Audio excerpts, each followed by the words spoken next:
What is your problem? I don't have a problem. You have a problem. Welcome to MsMojo, and today we're counting down our picks for the top 10 most infamous Hollywood feuds. Think of Eddie as Brad Pitt, Debbie as Jennifer Aniston, and Elizabeth as Angelina Jolie. For this list, we're looking at some of the most high-profile rivalries in Tinseltown. What Hollywood feud do you find the most scandalous? Let us know in the comments. Number 10, Shannen Doherty versus Alyssa Milano. I'm not in the mood to soothe your ego.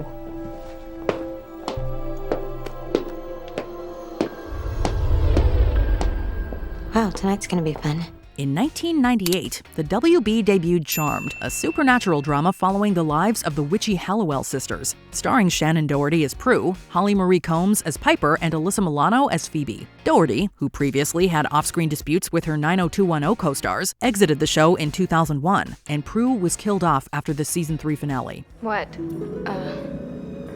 I don't know, I just felt a chill. Phoebe? Whether the actress was fired or left on her own is unclear, but rumors spread that behind-the-scenes tension with Milano led to her departure. For years, the two actresses traded shade in the media, but in 2017, Milano confirmed that the former castmates let bygones be bygones, and in 2021, she revealed that the pair were friendly. As of 2023, all seems to be well. Great actress, loves her family so much, and I just wish I could have felt strong enough in who I was to recognize that then. Number 9, Marilyn Monroe versus Jayne Mansfield. Wow. Boy, oh boy. Beginning in the early 1950s, Marilyn Monroe was the quintessential blonde bombshell with an enviable body and sex symbol status. But she had competition, including the up-and-coming starlet Jayne Mansfield, who, after years of trying to make it in the industry, finally saw success in the mid-50s. Oh, so the beautiful lady's a performer, eh? Ask my agent. Oh, what do? Sing? Dance? Ask my agent. While she admired Monroe, the latter felt insulted by what she felt were vulgar imitations of her persona, once declaring that she'd take legal action if she could. As seen in the iconic photo of Sophia Loren at a party in her honor serving major side-eye, Monroe wasn't the only one who disliked the actress. If she moves, everything moves, and it's a disaster. Yes. So she came in. She came in, and what did she do? She was doing like this on the table. Number 8, Sarah Jessica Parker versus Kim Cattrall. It's very hard to talk about the situation with Kim because I've been so careful about not ever wanting to say anything that is unpleasant. When HBO's hit series Sex and the City ended in 2004 after 6 seasons, rumors swirled that it was due to Samantha actress Kim Cattrall's salary demands. Sarah Jessica Parker, who became a producer in later seasons, was reportedly paid more per episode, which Cattrall was said to be unhappy with. Since 2017, around the time she declined to participate in a third movie, the actress has been vocal about her feelings towards her former castmates, namely Parker. I think she could have been nicer. I really think she could have been nicer.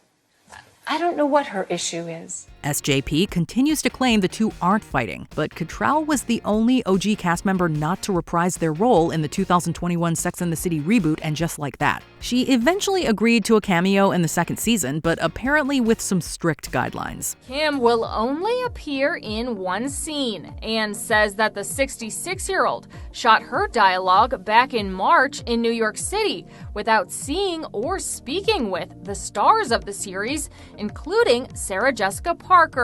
Number 7, Faye Dunaway versus Roman Polanski. Throughout her career, Academy Award-winning actress Faye Dunaway earned a reputation in Hollywood for being unpleasant to work with, which may or may not have been true. Evelyn, you're a disturbed woman. You cannot hope to provide. Evelyn, put that gun away. Let the police handle this. Roman Polanski claimed she was difficult when he directed Dunaway in the 1974 noir classic Chinatown, going as far as to call her a, quote, maniac. According to the actress, it was the temperamental Polanski who was the source of conflict during the production, treating her poorly and denying her bathroom breaks. I see you like publicity, Mr. Geddes. Well, you're going to get it. In Easy Rider's Raging Bulls, author Peter Biskind recounted alleged on-set incidents between the two, including a time when Dunaway inquired about her character's motivation in a scene, to which Polanski replied, quote, "Your salary is your motivation." It's not much of a surprise that they never worked together again. There's no point in getting tough with me. I don't get tough with anyone, Mr. Giddys. My lawyer does. Number 6. Johnny Carson versus Joan Rivers. Back in February of 1965, when comedian Joan Rivers was starting out in showbiz, she made her first appearance on The Tonight Show with Johnny Carson. Soon, she became a regular guest and occasionally took over hosting duties while Carson was on vacation. Just another simple dress, Betty. Oh, well, I would like to say you look lovely, but unfortunately... But their friendship came crashing down in the 80s when Rivers didn't even make NBC's list of possible hosts to step in after his retirement. So she made a lucrative deal with Fox to host her own talk show. I called him, he hung up on me, I called him again. And the second time when I called him, his wife said he's not here. According to Rivers, her pal Johnny was the first person she told, and he didn't take the news well, feeling betrayed that she left and became his professional competition. Carson didn't speak to her again, and sadly, he passed away before they could make amends. I would see him in a restaurant, he still wouldn't talk to me. Mean, what do you want? Number 5. Raquel Welch versus MGM. Raquel Welch solidified her icon and sex symbol status after starring in 1966's 1 Million Years BC. While she had a long, successful career, Hollywood's ageism made those types of roles scarce as Welch got older. I mean, that was like career suicide. Really? Everybody was like, well, you know, we can't really, hire you because there is nothing for you. In 1980, the 40-year-old actress was cast in MGM's film adaptation of John Steinbeck's novel Cannery Row with Nick Nolte. Early on in the film's production, Welch was fired and replaced by 25-year-old Deborah Winger. What the hell do you think that's a substitute for, huh? The studio cited her alleged unreliability and demands as the cause for budget issues and subsequent dismissal, but Welch believed it was their plan to recast her all along. She sued MGM for contract violation and defamation, and a court awarded her $10.8 million in 1986. However, Welch's career took a hit in the process. It's like, ooh, no, we don't want to have any association with that, especially in Hollywood. Number 4. Frank Sinatra versus Marlon Brando. Sinatra hated that I sang Luck Be a Lady and Guys and Dolls. He hates The Godfather. So, I thought I'd piss him off. The animosity between Frank Sinatra and Marlon Brando began with the former's disdain for the latter before they even met. Sinatra was salty for a number of reasons. He was originally cast as the lead in Elia Kazan's 1954 film On the Waterfront, but was booted when the director got Brando, his first choice, to come aboard. Then the star lost out on the role of Sky Masterson in Guys and Dolls, again to Brando. Sinatra instead ended up sharing the screen with him as Nathan Detroit, the second lead. What's the matter, Nathan? You look sick. A temporary disorder, the cheesecake backed up on. From day one, the two actors did not get along on set, with Sinatra reportedly rejecting Brando's request to run lines. And, years later, Brando nabbed yet another part Sinatra purportedly sought out, Vito Corleone in The Godfather. I ask you for justice. That is not justice. Number 3. Elizabeth Taylor versus Debbie Reynolds. Making friends in Tinseltown can be hard, but keeping them may be even harder. As young starlets, Elizabeth Taylor and Debbie Reynolds formed a bond when they both attended school on the MGM lot. She even washed her hair on her wedding day. Now later, I did hear her mumble that she wished she'd washed it with Nair. In 1955, Reynolds married famous singer Eddie Fisher. 2 years later, the couple acted as matron of honor and best man respectively at the wedding of Taylor and producer Mike Todd. Things would get messy after Todd's tragic death in 1958. Elizabeth Taylor was devastated. Since she was a close friend, both Debbie and Eddie offered their emotional support. Unfortunately, Eddie's comfort became adultery.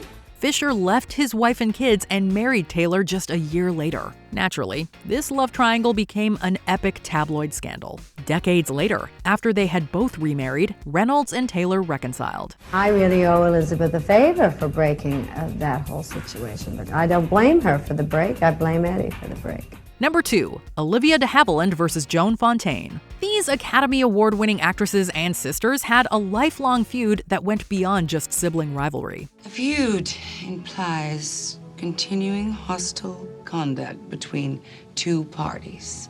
I can't remember an instance where I instigated hostile behavior. With only a 15-month age difference between them, Olivia de Havilland and Joan Fontaine seemed to always be in competition. Olivia was the first in everything, including birth order. As children, some of their spats got physical, which sometimes resulted in injuries. And my sister and I are very definite, positive people. So you put that together, then you are bound to have differences of opinion. You just have to. We are not passive people in any way. In Hollywood, they battled it out at the 1942 Oscars when both were nominated for Best Actress. Joan ultimately took home the Golden Statue that night, but Olivia would win her own in 1946. But perhaps their biggest rift occurred in 1975, when rumors circulated that Olivia failed to contact her younger sister as their mother was dying and did not send her an invitation to the memorial service. Olivia sent me a telegram, but was on tour, so it got mailed to me 2 weeks later at my next stop. She didn't bother to find out where I could be reached or to telephone me. Before we unveil our top pick, here are some honorable mentions. Dwayne "The Rock" Johnson versus Vin Diesel. Two adult movie stars name-calling via passive-aggressive Instagram posts is not a good look. I'll see you soon, Toretto. Look forward to a cop. Jerry Lewis versus Dean Martin. The 10-year comedy duo went their separate ways when Martin felt overshadowed by Lewis. We opened at the Copa and they wrote a full-page review about Jerry Lewis. I don't know that they mentioned Dean other than he sang a few songs. And he took that kind of treatment for 10 years. Jay Leno versus David Letterman. Bad blood between two late-night icons over helming The Tonight Show after Johnny Carson's exit. I was never angry. Now, would I like to have the show? Oh, sure. Will Smith versus Janet Hubert. Though they've since cleared the air, OG Aunt Viv was allegedly fired after butting heads with the Fresh Prince. I lost everything. But you know those words, calling a black woman difficult in Hollywood is the kiss of death. It's the kiss of death. And I'm sorry that I have blasted you to pieces. Before we continue, be sure to subscribe to our channel and ring the bell to get notified about our latest videos. You have the option to be notified for occasional videos or all of them. If you're on your phone, make sure you go into your settings and switch on notifications. Number 1. Bette Davis versus Joan Crawford. It is no surprise this legendary feud comes out on top. The highly publicized bitterness between Bette Davis and Joan Crawford seemingly began in 1933, when Crawford's divorce from her first husband, Douglas Fairbanks Jr., dominated the headlines. They didn't want to show my film. They were too busy giving a big build-up to that crap you were turning out. Davis's new film, Ex-Lady, released the same day, was considered less noteworthy in comparison and didn't do well at the box office. 2 years later, Davis fell head over heels for her Dangerous co-star Franchot Tone, but the actor married Crawford. Sorry, but I'm too tired to be hysterical, and my feet are much too sore from going barefoot to stand the jar of dancing over the cliff. The actresses maintained their mutual hatred for decades, throwing shade and trying to upstage each other. Several notable instances of one antagonizing the other went down during their only project together, 1962's Whatever Happened to Baby Jane. In the end, Davis and Crawford took this infamous rivalry to the grave. My mother always said, don't say anything bad about the dead. Only say good.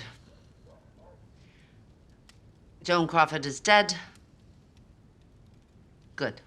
Do you agree with our picks? Check out this other recent clip from MsMojo. And be sure to subscribe and ring the bell to be notified about our latest videos.